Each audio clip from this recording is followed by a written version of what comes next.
Ya, pemirsa, Kementerian Energi dan Sumber Daya Mineral akan memangkas kuota produksi nikel di tahun 2026 menjadi 260 hingga 270 juta ton biji nikel. Langkah ini guna mendorong dan juga sekaligus menjaga keseimbangan pasokan dan permintaan global serta meningkatkan harga nikel. Kementerian Energi dan Sumber Daya Mineral memangkas kuota produksi nikel dalam Rencana Kerja dan Anggaran Biaya atau RKAB tahun 2026. Jumlah kuota produksi nikel yang telah disetujui pada tahun 2026 berada dalam rentang 260 juta hingga 270 juta ton biji nikel. Meski demikian, jumlah tersebut mengalami penurunan dibandingkan kuota produksi nikel tahun 2025 lalu, yaitu mencapai 379 juta ton. Adapun langkah Kementerian SDM untuk mengurangi jumlah produksi nikel secara nasional di tahun ini adalah guna menjaga keseimbangan pasokan dan permintaan global, serta meningkatkan harga nikel di pasar internasional. Sementara itu, pergerakan harga nikel di London Metal Exchange untuk kontrak bulan Februari hingga Juli 2026 menunjukkan tren naik dari level 17.490 dolar Amerika Serikat per ton menjadi 17.623,89 dolar Amerika Serikat per ton. Berbagai sumber, IDEX Channel. Ya, pemirsa, untuk membahas tema kita kali ini, pemerintah pangkas produksi demi dongkrak harga nikel dunia. Kita sudah tersambung melalui Zoom bersama dengan Mas Abra Talatov, Kepala Center of Food, Energy and Sustainable Development Indef. Kemudian ada Bapak Osko Alfriadi Letunggamu, beliau adalah Kepala Badan Pembinaan Organisasi dan Keanggotaan Asosiasi Penambang Nikel Indonesia APNI. Langsung saja kita sapa ini. Halo Pak Sabra, apa kabar? Selamat pagi Mas Pras. Ya, selamat pagi. Baik Mas. Terima kasih atas waktu yang disempatkan Mas Sabra. Pak Osko, apa kabar Pak? Selamat pagi, terima kasih, kabar baik Mas Pras. Kabar baik juga, terima kasih atas waktu yang disempatkan. Pak Osko, sebelum membahas lebih jauh lah, bagaimana mungkin update terlebih dahulu nih dari Pak Osko ya, terkait dengan kondisi dari industri pertambangan nikel saat ini. Bagaimana, apakah memang sudah sesuai harapankah atau masih penuh tantangan? Ya, saat ini harga nikel ya, berdasarkan kalau di London Metal Exchange berada di kisaran 17.000 sampai 18.000 US dollar per ton. Oke. Tadi disebutkan memang sesuai dengan nilai kontrak kurang lebih 17.600. Nah, di hari ini tepatnya sesuai dengan London Metal Exchange di harga 17.880. Nah, rata-rata di tahun 2025 harga kita itu berdasarkan LME ya, London Metal Exchange, sekitar kurang lebih 15.000 US dollar per ton. Jadi memang di tahun lalu ini turun akibat dari tekanan dari oversupply kita. Oke. Nah, data secara global produksi di tahun 2025 itu kurang lebih 3,69 juta ton, sedangkan permintaannya yaitu 3,58 juta ton. Nah, antara 3,69 dan juga 3,58 supply dan demand ini surplus kurang lebih 110.000 ton. Di sini dari produksi secara global di tahun 2025, kita memakai data di tahun 2025 dulu ya. Indonesia sendiri menyumbang kurang lebih sekitar 60-65% dari produksi dunia, sehingga ini akan mempengaruhi kebijakan kita secara nasional, karena apapun yang kita putuskan di Indonesia ini mempengaruhi dari harga global kita. Baik, nah lantas Kementerian SDM akan memangkas kuota produksi nikel dalam RKAB di tahun 2026. Tadi sudah disampaikan juga 260 sampai dengan 270 juta ton biji nikel. Lebih rendah ya kalau kita lihat dibandingkan dengan tahun lalu di 379 juta ton. Bagaimana APNI melihat kebijakan ini? Kami melihat memang langkah ini sebagai langkah yang sangat rasional, dan juga pemerintah pastinya menurunkan mempunyai basis data yang baik ya, sehingga diturunkan terkait dari pemangkasan RKAB ini. Tapi penurunan dari 379 juta ton di tahun 2025 menjadi 260 sampai 270 juta ton di tahun 2026 ini, di awal ini terkait dengan penyesuaian yang terjadi di sekitar 30%. Nah, penyesuaian ini dampaknya adalah kepada surplus global yang masih di atas 100.000 ton yang tadi saya sampaikan. Nah, pengendalian produksi adalah instrumen logis untuk mengurangi dari tekanan harga, menstabilkan harga pasar, dan juga menjaga keberlanjutan dari industri kita ini. Baik, nah Mas Abra, dari sisi Indef melihat bagaimana kebijakan pemerintah yang memangkas produksi nikel dalam perspektif ekonomi begitu? Apakah efektif nih akhirnya bisa mendongkrak harga global? Tadi sudah disampaikan oleh Posko memang sedang oversupply nih saat ini. Iya, memang kalau kita melihat pergerakan harga yang sebetulnya sudah ada tren kenaikan Oke. di level 17.000 tadi, memang kan tetap ini masih berada di level yang masih jauh dibandingkan puncak kenaikan harga di 2-3 tahun sebelumnya gitu Mas. Jadi Baik. memang dengan adanya rencana pemangkasan kuota nikel ini, pemerintah sendiri yang kita dengar kan punya ekspektasi agar harga itu stabil di level 19.000 bahkan sampai 20.000 per ton. Jadi saya pikir ini suatu langkah yang memang sangat realistis ya, mengingat kita tadi 60% pangsa produksi global, tetapi lagi-lagi tetap ada risiko Mas, karena meskipun ya produksinya dipangkas, ini kan juga transmisi penyesuaian harga ini sangat bergantung juga dengan kebutuhan di pasar, karena kan tentu pergerakan antara peak iron dan juga kebutuhan untuk di industri di midstream maupun di hilirnya itu akan sangat berbeda transmisi kenaikan harganya Mas. Jadi belum tentu pemangkasan di bahan baku itu akan bisa diikuti dengan kenaikan harga di LME-nya. Nah, kemudian kedua, ini juga sebenarnya yang kita khawatirkan juga pasar kan melihat, investor yang melihat akan muncul semacam ketidakpastian ya dalam iklim investasi di Indonesia. Ya, oleh karena itu memang perlu ada kebijakan yang lebih terukur. Artinya pemangkasan ataupun pengendalian kuota ini apakah sifatnya jangka pendek ya atau memang bisa berlangsung selama jangka menengah. Itu jangan sampai nanti di tengah jalan terjadi koreksi. Ya tiba-tiba nanti harga terjadi kenaikan sementara, kemudian karena ada mungkin permintaan untuk menyesuaikan kuota, kemudian pemerintah memberikan tambahan kuota. Jadi memang harus konsisten Mas. Ini juga akan menjadi hal yang diawasi juga ataupun dilihat oleh investor. Gitu Mas. Yang terakhir ya tadi karena masih ada potensi surplus Mas di level global, jadi saya pikir juga ini perlu dicermati untuk pemerintah benar-benar bisa melakukan pemangkasan kuota di tahun ini. Oke, dan kita akan lihat apakah langkah ini mencerminkan strategi pengelolaan komoditas yang berkelanjutan atau justru berisiko menimbulkan distorsi pasar. Kita bahas lagi di segmen berikutnya. Kita akan jeda sebentar Pak Osko dan juga Pak Habra ya. Dan pemirsa, kami akan segera kembali sesaat lagi. Ya, terima kasih Anda masih bergabung bersama kami dalam Market Review. Dan berikut ini kami akan sampaikan sejumlah data. Kita akan cermati kuota produksi nikel nasional yang dimana pemerintah begitu akan memangkasnya di tahun 2026 ini seperti yang bisa Anda saksikan di layar televisi Anda. Kalau kita lihat di tahun 2026 range-nya antara 260 sampai dengan 270 juta ton. Sementara kalau kita sandingkan dengan tahun lalu yang menyentuh 379 juta ton. Tadi sudah disampaikan oleh Pak Osko dari APNI, memang penyesuaian harga ini untuk bisa mendorong lagi pergerakan harga nikel di global, mengingat Indonesia memberikan kontribusi sekitar 60% dari pasar nikel di dunia begitu ya. Dan berikutnya kita akan lihat bagaimana pergerakan harga nikel dari London Metal Exchange sendiri.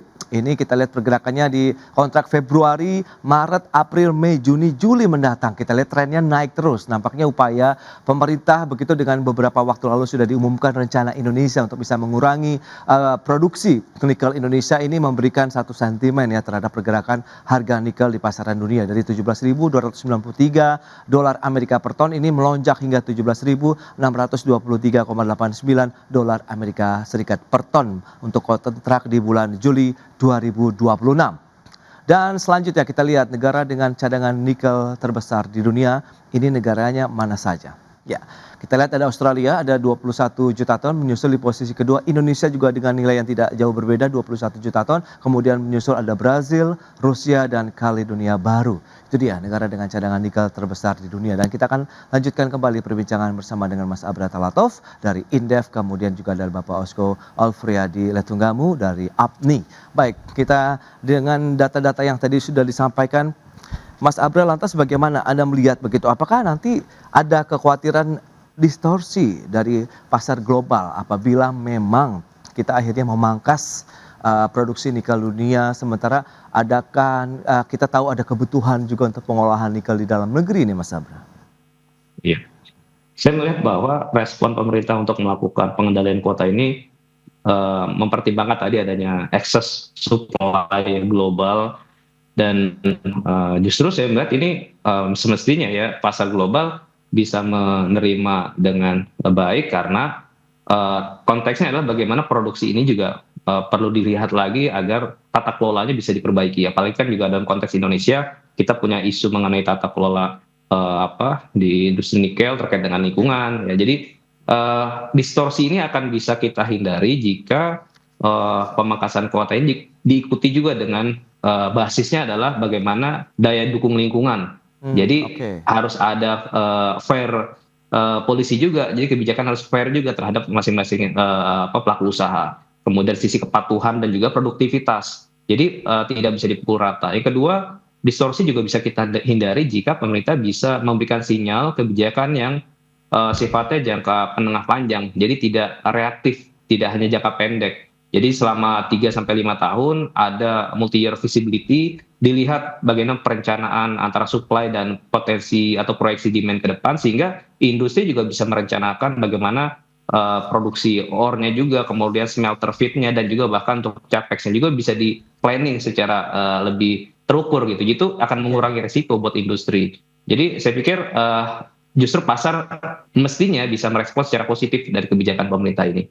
Baik, kalau kita lihat memang beberapa waktu lalu terjadi oversupply. Lantas kalau memang dengan upaya yang dilakukan oleh pemerintah bisa mengerek lagi harga khususnya nikel begitu di pasar dunia, lantas bagaimana jika produksi dipangkas, kemudian dampaknya terhadap pendapatan dari perusahaan pertambangan khususnya nikel, untuk mungkin kita tahu skala menengah dan kecil ini akan kemana kalau Pak Osko melihatnya? Jadi memang kalau dari kita melihat ya yang kecil dan juga besar. Jadi kita antara penambang dan industri. Ini kan terkait dengan harga globalnya dulu. Dan kalau misalnya di LME harga globalnya naik, pasti harga patokan mineral kita juga, HPM kita juga ikut naik. Nah, Baik. karena ini kan HPM ini formula ditetapkan oleh pemerintah juga setiap bulan. Jadi ini kalau kita ikut naik secara HPM, maka pendapatan perusahaan pertambangan juga ikut meningkat gitu. Nah, royalti dan PNBP negara juga ikut naik. Jadi DHE, DSDA yang masuk ke sistem perbankan juga ikut meningkat semua, naik semua gitu. Semua ekonomi juga jadi ikut terdorong naik gitu di daerah ya maksudnya. Jadi ini Oke. semuanya katalisatornya menjadi ikut semua tergerek naik semua. Karena kita ingat bahwa Indonesia kita menguasai tadi sudah disampaikan Australia pertama, Indonesia nomor 2, kemudian ada Brazil dan juga ada Rusia. Tapi kalau ingat kita dari geopolitik secara internasional yang non blok secara politik adalah Indonesia. Jadi kalau bisa terjadi apa-apa di dalam geopolitik, Indonesia itu tetap stabil memproduksi gitu.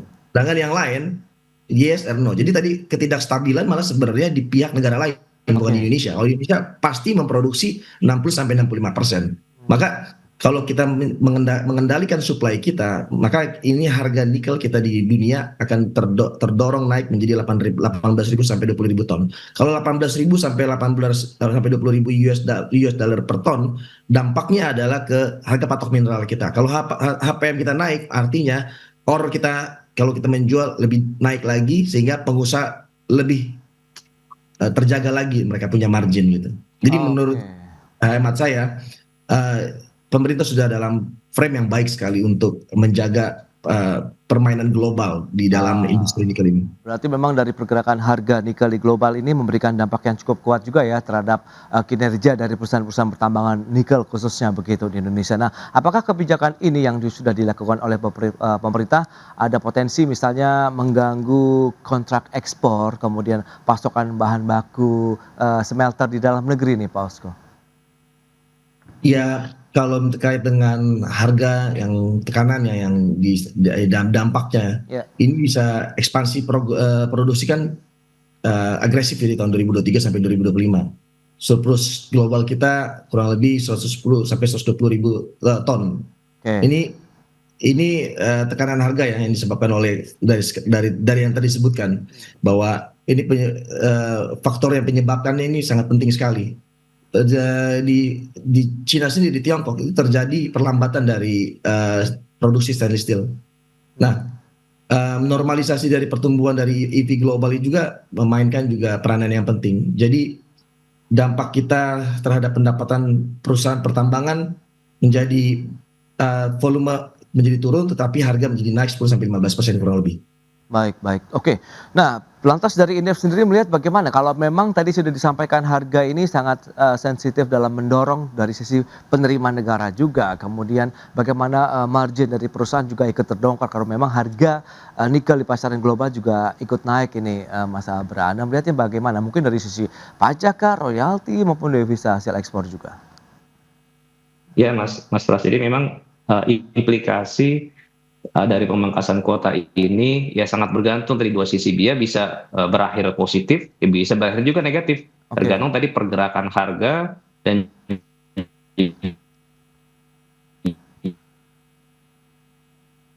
Ya. Halo, Mas Sabra?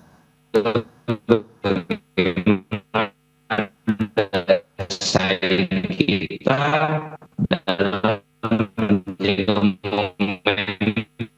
Baik.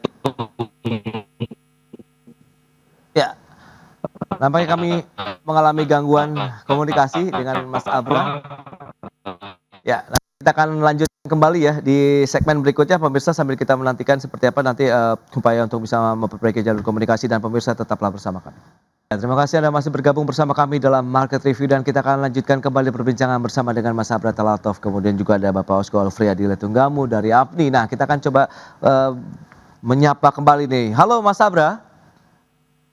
Halo Mas Pras. Oke.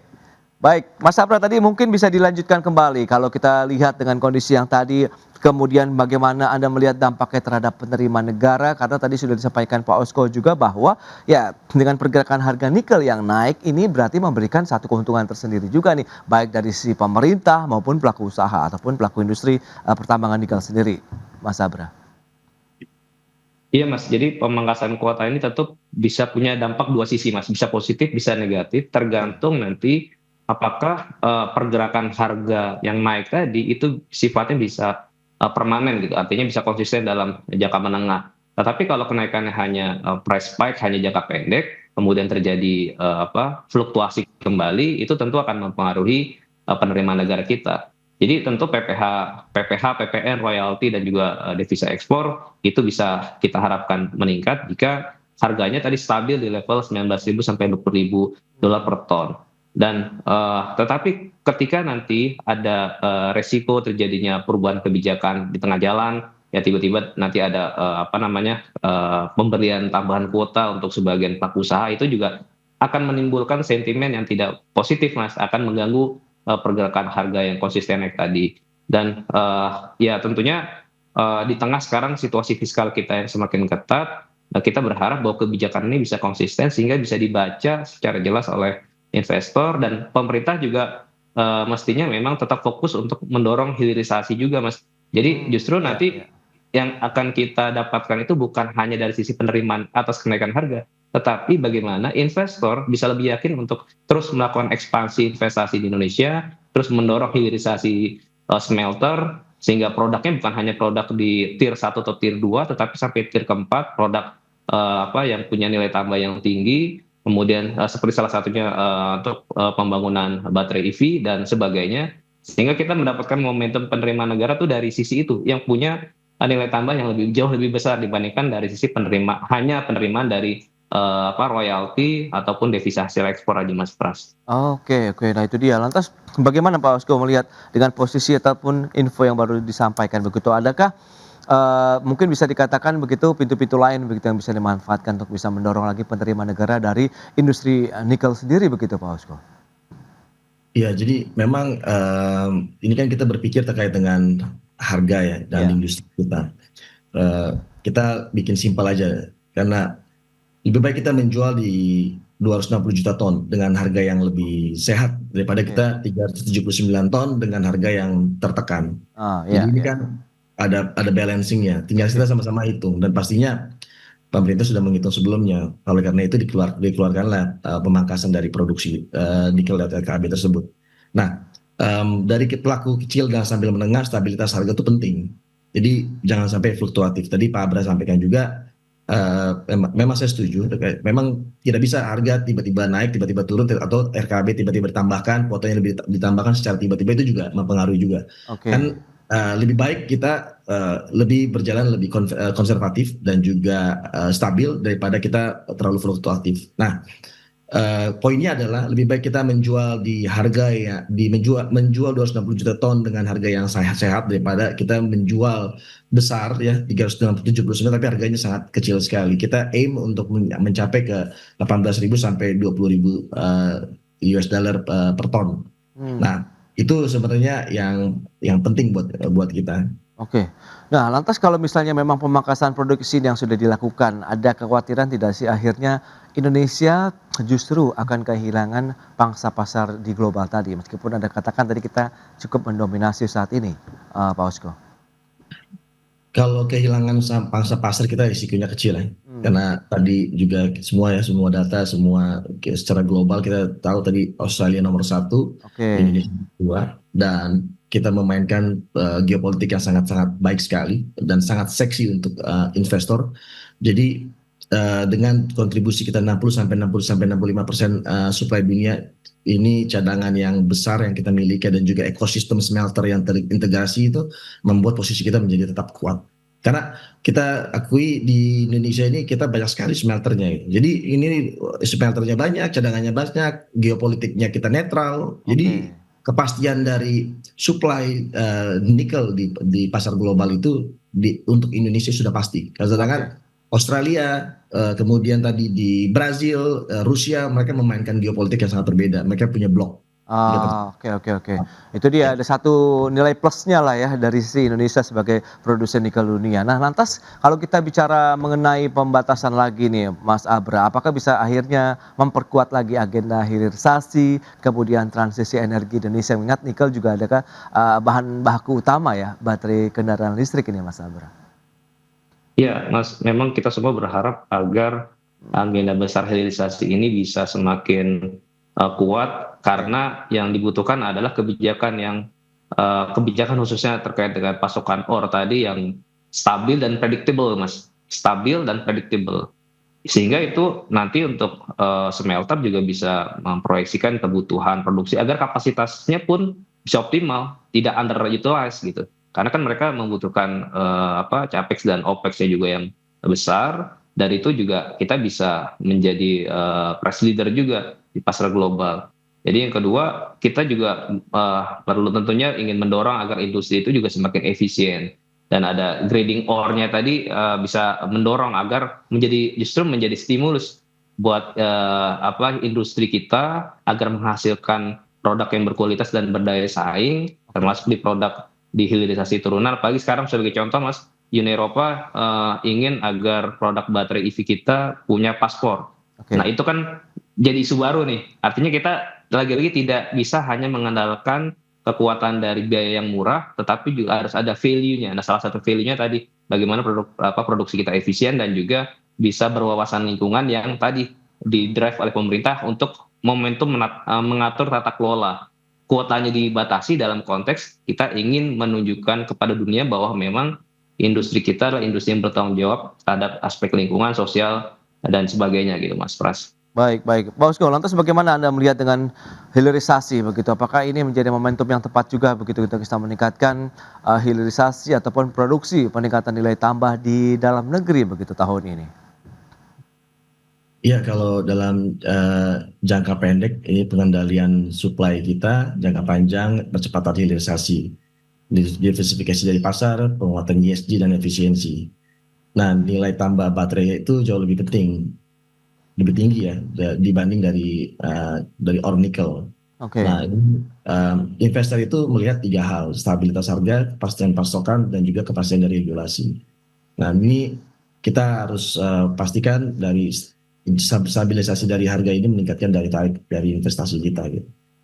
Baik, harapan ke depan seperti apa kalau Anda melihat begitu jangka panjang dalam pengendalian produksi ini, akankah nantinya menjadi pola baru tata kelola komoditas strategis Indonesia, Pak Osko, dari kacamata Anda? Ya, ada kemungkinan Indonesia menuju model tata kelola komoditas yang lebih strategis dan terkendali. Sebagai produsen utama dunia dari segi ore nikel, Indonesia kita ini mempunyai tidak hanya volume leader, tapi kita juga price stabilizer dan juga value creator. Jadi kita play very important role di global gitu. Oke, itu dia ya. Nah, terakhir dari Mas Abra, bagaimana Anda melihat kalau dari sisi jangka panjangnya begitu? Apakah masih cukup oke? Ya, saya melihat ini menjadi kebijakan yang sangat dinanti oleh pasar Ya. jika pemerintah bisa menunjukkan bahwa kuota ini sifatnya ya adaptif tapi progresif, yang melihat harga dan konteks surplus tadi, tetapi tidak juga jangan memberikan sinyal yang inkonsisten. Hmm. Tiba-tiba nanti harganya naik tinggi, kemudian pemerintah tergoda untuk menambah kuota. Nah, artinya harus ada kita berharap ada multi year RKAB gitu, guideline seperti apa. Jadi ada parameter juga ketika nanti RKAB itu dipangkas ataupun dinaikkan, ada indikator-indikator yang objektif sehingga market juga bisa melihat, oh ternyata ketika hilirisasinya mampu mendorong ekspor produk-produk turunan dari nikel, pemerintah akan melanjutkan pemangkasan kuota dan sebagainya. Jadi saya pikir itu menjadi paket instrumen untuk melakukan stabilisasi harga, Mas, Oke, di tengah ya. upaya untuk mendorong hilirisasi minerba kita. Baik, tadi yang penting intinya adalah kebijakan ini juga berkelanjutan ya, dalam artian konsisten, tidak lagi akan ada perubahan lagi di tengah jalan yang seperti Pak Osko harapkan gitu, dan mungkin pelaku usaha pertambangan lainnya begitu di Indonesia. Baik Pak Osko, Mas Abra terima kasih banyak ini atas informasi update dan juga insight yang sudah diberikan kepada pemirsa IDXNL pada hari ini. Selamat melanjutkan aktivitas Anda kembali. Salam sehat, sampai berjumpa kembali. Pak Osko, terima kasih. Mas Abra. Terima kasih, Mas Pras, Pak Osko. Pemerintah telah menyiapkan anggaran paket stimulus ekonomi klaster bantuan sosial pangan selama Ramadan dan Lebaran tahun 2026 sebesar 11,92 triliun rupiah. Paket ekonomi bantuan pangan ini untuk meringankan beban masyarakat selama menjalankan ibadah puasa dan merayakan Hari Raya Idul Fitri 2026. Menteri Sosial Saifullah Yusuf menegaskan paket stimulus ekonomi bantuan pangan yang digelontorkan khusus selama Ramadan dan Lebaran ini untuk mendorong daya beli dan mobilitas masyarakat selama Hari Besar Keagamaan Nasional.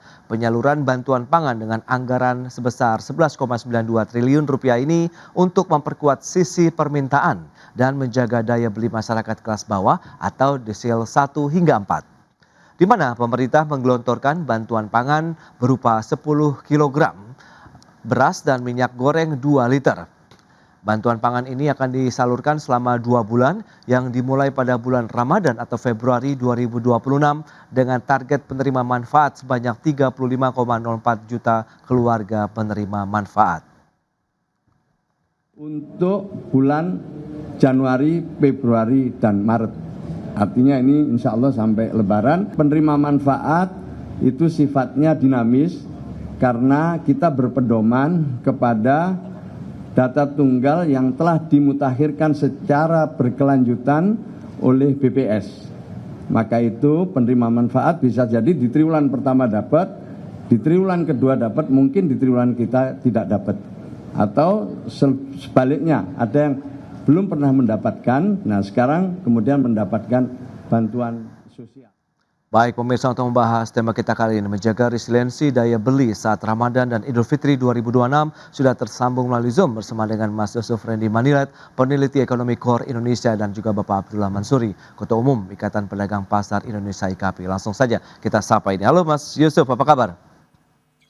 Kabar baik Mas Pras. Baik, terima kasih atas waktu yang disempatkan. Pak Abdullah, apa kabar Pak? Ya, masih di mute sepertinya Pak Abdullah. Ya, halo? Masih belum terdengar suaranya Pak Abdullah? Ya, baik, nampaknya kami mengalami gangguan komunikasi ini dengan Pak Abdullah karena belum terdengar suaranya di studio, dan langsung saja kita ke Mas Yusuf Randy dengan informasi tadi yang sudah disampaikan. Lantas bagaimana Anda melihat? Tadi ada pemerintah menggelontorkan paket stimulus ini Mas Yusuf ya, nilainya lumayan juga. Kemudian di situ ada diskon tarif pesawat, ada kereta, kemudian jalan tol juga begitu, dan serta bantuan sosial pangan. Nah, bagaimana Anda melihat urgensi lah terkait dengan kebijakan ini Mas Yusuf? Ya, saya kira pemerintah belajar dari pengalaman tahun lalu, di mana ketika itu pemerintah kan memberikan stimulus yang kurang lebih sama dengan apa yang diberikan pemerintah di tahun ini. Jadi kalau kita lihat memang pemberian stimulus di tahun ini targetnya cukup jelas, artinya pemerintah ingin memanfaatkan momentum ya, bulan Ramadan dan juga perayaan Hari Besar Keagamaan Idul Fitri nanti di bulan depan untuk mendorong perekonomian secara umum. Jadi harapannya dengan adanya stimulus, dorongannya itu bisa lebih kuat sehingga pertumbuhan ekonomi terutama di kuartal pertama ini bisa relatif lebih tinggi jika dibandingkan dengan pertumbuhan ekonomi di kuartal-kuartal berikutnya. Karena seperti yang kita tahu bahwa pertumbuhan ekonomi di kuartal yang ada periode atau momentum Ramadan dan juga perayaan Idul Fitri itu biasanya relatif lebih tinggi. Nah, jadi saya kira pemberian stimulus ini merupakan uh, uh, capaian ataupun hal yang patut diapresiasi. Namun demikian, kalau kita lihat dari nilai stimulus yang direncanakan pemerintah untuk tahun ini memang itu relatif lebih rendah ya jika dibandingkan dengan stimulus yang diberikan pemerintah pada periode yang sama di tahun 2025. Sehingga kalau kita ukur, tentu daya gedor dari stimulus di triwulan pertama ataupun periode Ramadan dan Idul Fitri ini menurut kami memang tidak akan se-ekspansif atau sebesar jika dibandingkan dengan tahun lalu. Tetapi sebagai upaya tadi ya untuk mendorong pertumbuhan ekonomi terutama di kuartal pertama di mana ada periode momentum Lebaran dan juga Idul Fitri, saya kira ini merupakan capaian positif. Tinggal bagaimana juga pemerintah memastikan ya, terutama stimulus yang berkaitan dengan masyarakat tadi sempat disinggung ada stimulus untuk pangan itu relatif tepat sasaran terutama untuk kelompok yang memang membutuhkan karena itu yang kemudian juga akan menentukan apakah stimulus ini akan memberikan bantuan yang optimal bagi kelompok masyarakat yang memang membutuhkan stimulus tersebut. Baik, tapi kalau kita lihat dengan target ini cukup besar begitu ya. Kalau kita lihat ini, lantas bagaimana Anda melihat posisi saat ini? Nah, mungkin kita sudah bisa ke Pak Abdullah nih. Pak Abdullah? Ya, Ya, ya. Mas. Baik, kalau kita lihat tadi sudah disampaikan ini urgensinya ya terkait dengan upaya-upaya yang diberikan oleh pemerintah tadi untuk bisa menjaga daya beli masyarakat begitu. Nah, dari IKP sendiri melihat bagaimana, Pak Abdullah? Iya, stimulus ini memang harus diapresiasi ya, karena memang pemerintah tanggap bahwa daya beli masyarakat susah untuk terkontrol naik gitu, sehingga stimulus ini mau tidak mau dilakukan.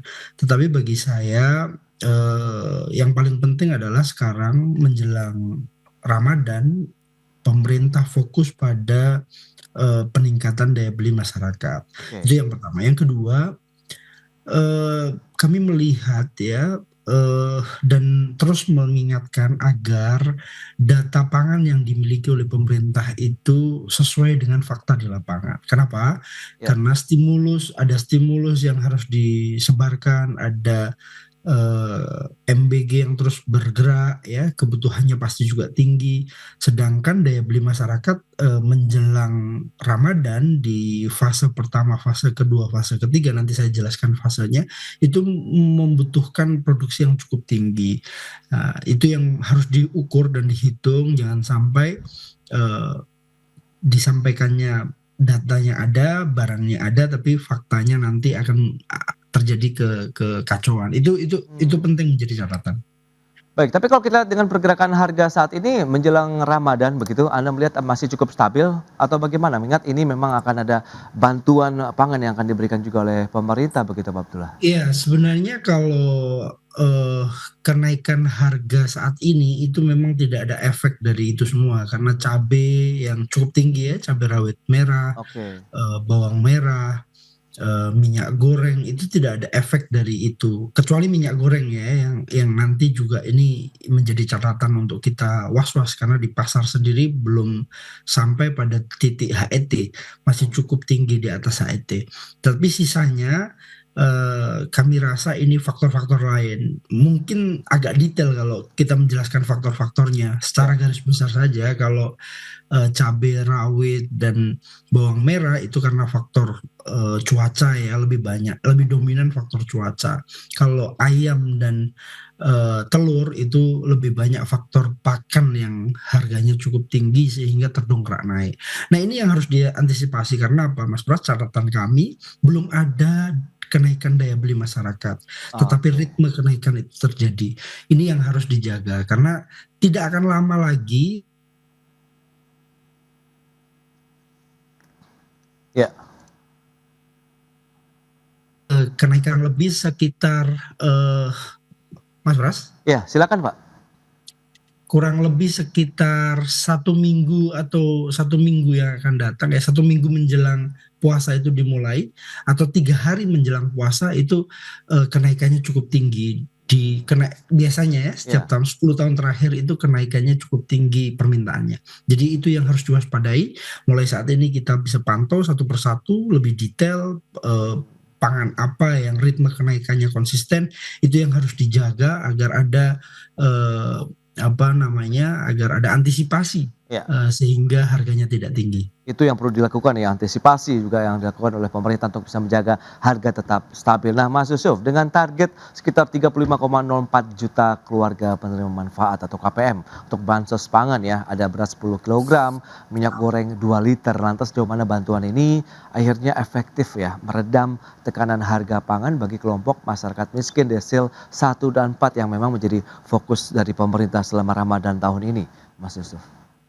Iya, kalau kita lihat sebenarnya kan bantuan ini merupakan kombinasi dari belanja rutin yang juga digulirkan pemerintah terutama untuk kelompok tersebut, kelompok desil 1 sampai dengan desil 4. Karena seperti yang kita tahu kelompok desil tersebut di luar bantuan pangan yang akan digulirkan pemerintah untuk Ramadan itu juga menerima bantuan sosial dalam bentuk program Keluarga Harapan yang memang digulirkan oleh pemerintah di tiap tahun anggaran. Jadi kalau kita lihat bahwa bantuan pangan ini memang sebagai semacam komplementer ya untuk kelompok tersebut.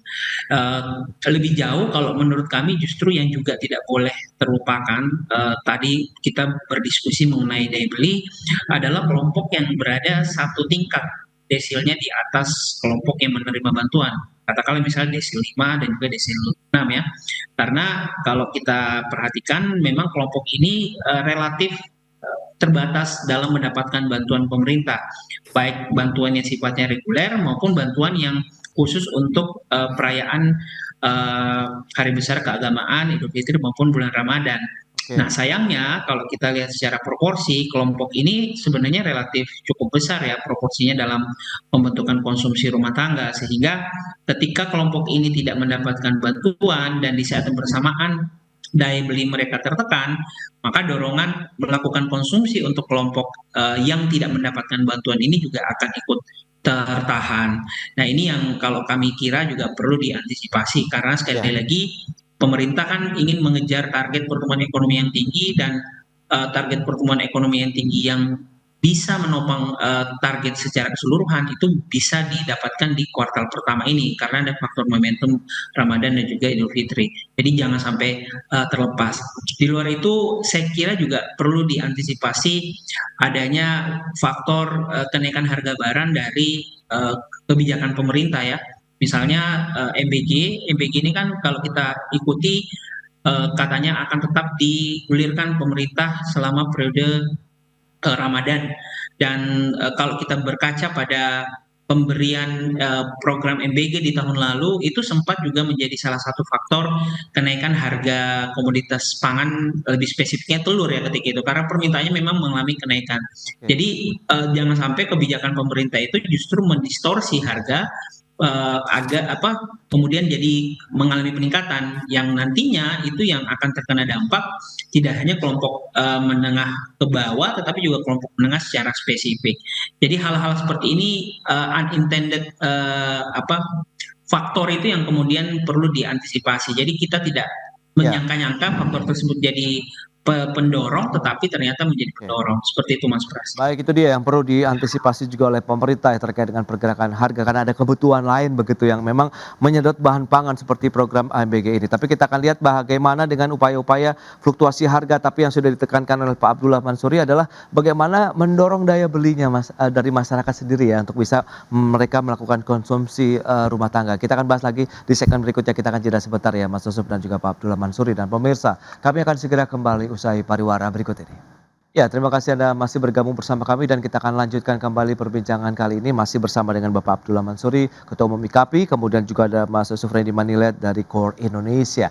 Nah, tadi sempat tertunda. Kalau kita bicara mengenai kondisi yang sudah disampaikan daya beli masyarakat yang nampaknya menjadi concern bersama begitu ya, Pak Abdullah dan juga Mas Yusuf Randy. Lantas bagaimana dari sisi stok bahan pangannya sendiri di tingkat pasar tradisional saat ini Pak Abdullah Mansuri? Apakah memang stoknya sebenarnya cukup aman, kemudian harganya masih relatif stabil, tapi lagi-lagi nih masyarakatnya yang masih enggan untuk melakukan aktivitas konsumsi misalnya begitu Pak Abdullah?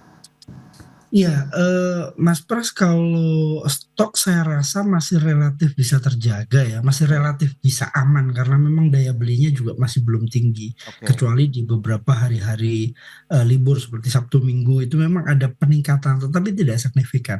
Kalau melihat lapangan menurut saya tidak ada kendala kepanikan dari pedagang, oh stoknya berkurang nih, stoknya agak sulit nih, oh barangnya kurang begitu bagus nih. Oke. Itu tidak terlalu signifikan laporan-laporan itu. Tapi yang justru menjadi catatan adalah bagaimana konsistensi kenaikan cabai itu relatif tinggi ya. Dari 40.000 ke 60.000, dari 60.000 ke 75, sekarang sampai ke titik 100 cabai rawit merah. Begitu juga dengan bawang merah juga mengalami kenaikan yang cukup konsisten. Tetapi untuk komoditas lain saya rasa masih bisa menggunakan intervensi pemerintah seperti beras, minyak goreng, jagung, kedelai itu masih bisa terkontrol oleh pemerintah. Tetapi yang memang melibatkan distribusi, melibatkan cuaca gitu ya, itu memang penting ada pendataan ulang di titik-titik mana, zona-zona mana wilayah produksi pangan kita, khususnya beberapa komoditas itu, dan bagaimana pemerintah mempercepat proses distribusi dari wilayah-wilayah produksi tersebut. Itu yang harus dilakukan saat ini. Tetapi sekali lagi daya beli belum tinggi, tapi harganya relatif tinggi.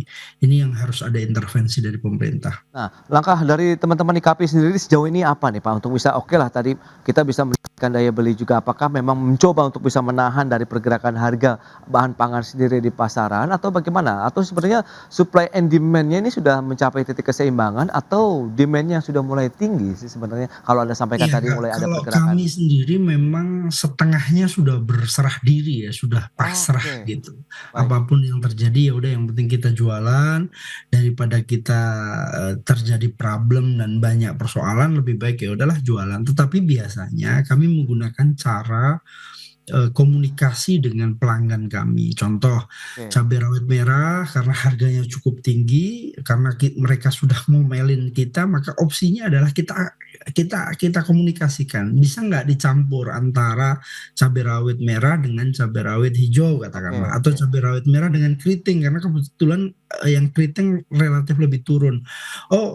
Oke, kalau bisa. Jadi menggunakan cara komunikasi ini lebih efektif untuk menenangkan proses berjualan kami dibanding cara-cara mendorong agar pemerintah melakukan subsidi-subsidi ya.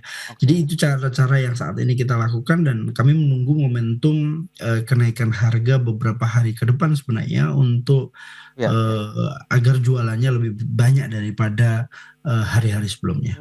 Oke, nah Mas Yusuf, lantas kalau misalnya kita lihat dengan pemberian bansos ya yang tadi sudah disampaikan juga dalam bentuk barang, ada beras, kemudian minyak goreng juga di sana. Lantas bagaimana? Apakah ini efek multiplier-nya begitu lebih signifikan daripada mungkin kalau kita bandingkan secara BLT lah, bantuan langsung tunai begitu, Mas Yusuf? Iya, kalau efeknya tentu lebih besar BLT dibandingkan bantuan pangan ya, karena kita paham bahwa bantuan pangan ini kan terbatas dan desil orang yang menerima pun juga relatif lebih sedikit. Dan kalau kita lihat biasanya bantuan ini kan tersentralisasi ya, artinya diatur oleh pemerintah untuk kemudian diberikan ke masyarakat.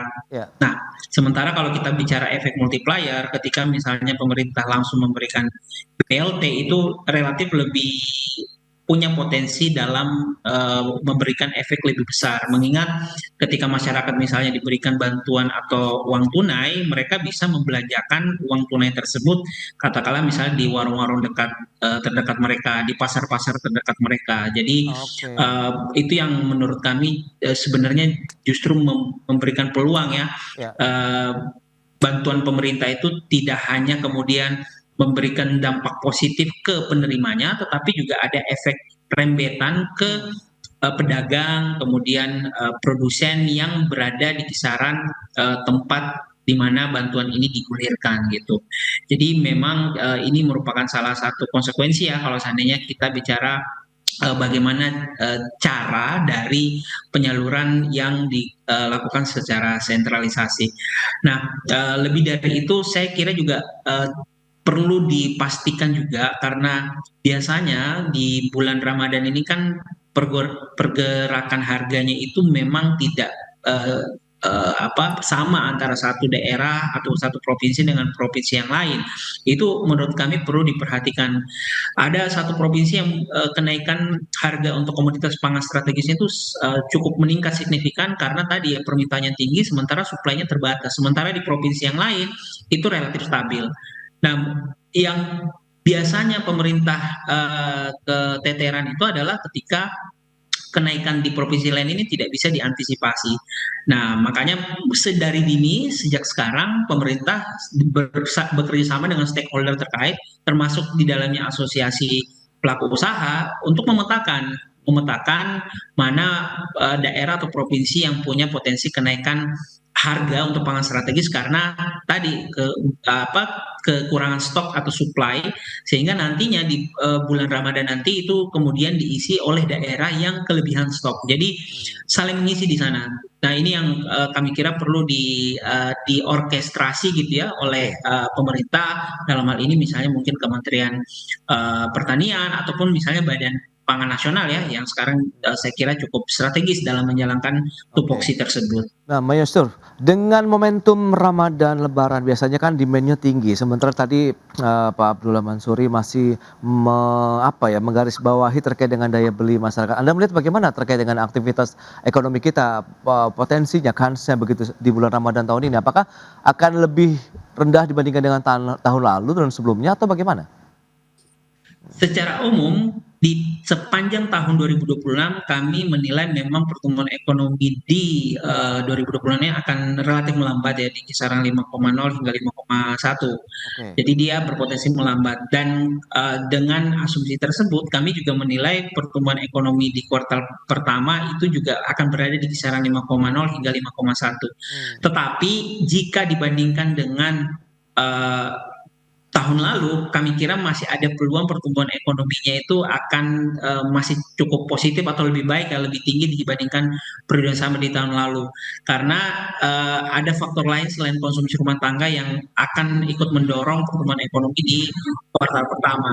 Tapi sebenarnya kalau kita bicara poin topik kita pada hari ini kan bagaimana memastikan daya beli, maka yang perlu dipastikan itu adalah yang sisi konsumsi rumah tangganya. Karena konsumsi rumah tangga terutama di tahun lalu itu meskipun tumbuh tetapi dia melambat. Artinya kan memang ada ruang-ruang yang kemudian masih bisa diperbaiki oleh pemerintah dalam upaya tadi meningkatkan daya beli masyarakat. Dan kita juga belum lagi berbicara atau berdiskusi mengenai turunnya kelas menengah. Ya ini sebenarnya muara dari tadi pelemahan daya beli masyarakat secara umum. Jadi meskipun pertumbuhan ekonominya bisa tetap tumbuh lebih baik, tapi yang juga perlu diperhatikan adalah lebih detail ke pertumbuhan konsumsi rumah tangga. Jangan sampai kemudian tren perlambatan konsumsi rumah tangga yang terjadi di tahun lalu itu kembali berlanjut di tahun ini. Baik, itu dia. Lantas Pak Abdullah, bagaimana Anda bisa memberikan harapan yang seperti apa begitu optimisme menatap Ramadan tahun ini? Apakah akan memberikan satu lagi-lagi sinyal gain yang lebih baik lagi bagi para pedagang begitu yang memang bersentuhan langsung dengan ekonomi real di masyarakat begitu dengan adanya tantangan terkait dengan daya beli lah begitu? Ya, optimisme terus kita tebarkan, optimisme terus kita harapkan. Tetapi bagaimanapun juga kita tahu fakta-fakta di lapangan ya. Kita juga harus mengukur bagaimana ke depan menjelang Ramadan. Ada 3 fase biasanya Ramadan itu kita hadapi. Pertama adalah fase menjelang Ramadan itu 3 hari, 1 minggu atau 3 hari menjelang Ramadan itu bermula. Ada kebiasaan masyarakat kita, ada budaya kita untuk awal Ramadan itu makan lebih enak dibanding makan-makan sebelumnya, berkumpul dengan keluarga. Ini ada tradisi itu sehingga memang daya belinya pasti akan tinggi di awal Ramadan. Nah, setelah seminggu itu akan ada penurunan landai seperti saat ini. akan ada kenaikan lagi menjelang Idul Fitri. Ini fase kedua kami sebutnya. Ini juga relatif tinggi karena rata-rata masyarakat kita akan melakukan stocking, akan menyetok barang-barangnya untuk kegiatan Idul Fitri dan beberapa hari pasca itu. Ini juga menjadi faktor yang paling harus dihati-hati oleh pemerintah dan kita semua. Fase ketiga adalah fase di mana selesai Ramadan, panen belum terjadi, pedagang masih banyak yang di kampung karena Lebaran, sehingga barang sulit di pasar dan masyarakat agak kesulitan membeli dan harganya tinggi. 3 fase ini yang harus dijaga betul. Tadi disampaikan bahwa antisipasi perbedaan harga antara wilayah satu dengan wilayah lain atau provinsi satu dengan provinsi yang lain. Ini menurut saya juga perlu didorong agar kita memiliki data nyata, walaupun memang di beberapa tahun terakhir itu gampang kok sebenarnya, siap provinsi mana ya yang jumlah konsumsinya tinggi, itu saja yang harus dijaga. Kalau di wilayah-wilayah lain seperti wilayah timur itu juga harus distok lebih awal. Saya pikir itu, dan kami terus mendorong agar pedagang kita tenang, barang insya Allah ada. Kita akan meminta pemerintah untuk melakukan subsidi silang dari wilayah-wilayah produksi, dan itu kita harapkan bisa menjaga harga pangan. Itu dia yang perlu diperhatikan mungkin pada saat pra-Ramadan, kemudian saat momentum Ramadannya dan pasca Ramadan ataupun Lebaran, begitu yang menjadi perhatian untuk bisa menjaga harga dan pasokan bahan pangan kita tetap stabil di masyarakat. Baik, Pak Abdullah Mansuri, Mas Yusuf Rendy, terima kasih banyak atas informasi, update dan juga insight yang sudah disampaikan kepada pemirsa pada hari ini. Selamat melanjutkan aktivitas Anda kembali. Salam sehat, sampai berjumpa kembali. Terima kasih Pak Abdullah, terima kasih Mas Yusuf. Terima kasih. Baik pemirsa, 1 jam sudah saya menemani Anda dalam Market Review, dan pelbagai terus informasi Anda hanya di IDX Channel, your trustworthy and comprehensive investment reference. Karena urusan masa depan harus terdepan. Aku investor saham. Saya Prasetyo Wibowo beserta seluruh kerabat kerja yang bertugas pamit undur diri. Terima kasih dan sampai jumpa.